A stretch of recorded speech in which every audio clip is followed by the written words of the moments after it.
Growing up, we all knew a bully at school. But what happens once people shed those school clothes for suits? It turns out picking on people doesn't end at the playground. You pick on the people you don't like, and you get along with the people you like. It never goes away. It's something that is just part of human behavior that we unfortunately can't just associate with children. They try and kind of manipulate things to their advantage.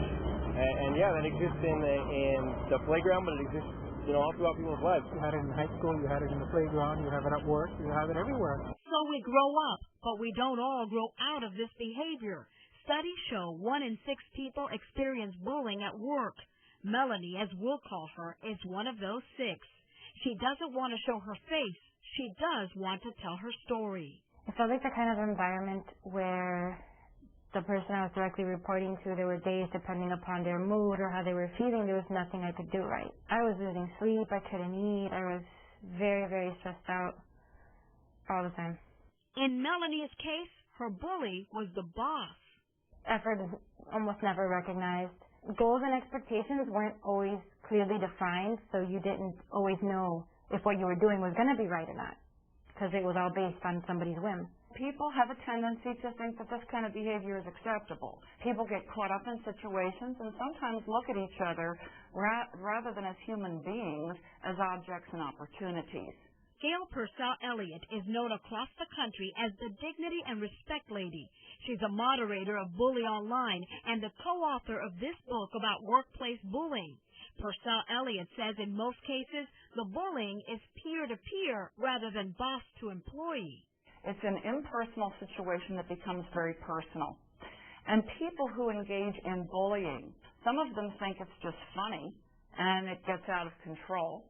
Some people view others as a threat, but generally speaking, people who behave like this often get caught up in either arrogance or insecurity themselves and target somebody else that represents a threat to them in some way. Some tactics bullies use include constant criticism, making targets feel like they can't do anything right, monopolizing. Bullies make themselves the only source of information or supplies, so targets must submit to them in order to get the job done. Bullies are also known to gossip, verbally abuse, and steal credit. So, what can you do if you think you're a target? The first thing you need to do is start tracking and documenting what's going on. And I mean very specifically, not subjectively, but objectively, in terms of date, time, place, situation, who was involved, and what happened. Many organizations have codes of conduct and respectful work environment policies in place.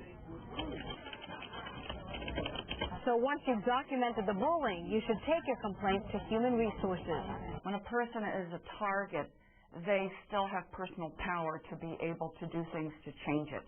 And that's exactly what Melanie did. She left her bully boss behind and found a new job. Is it really worth your sanity? And your life, really, because I couldn't sleep, I couldn't eat, that's all I thought about. I was dreaming about my projects.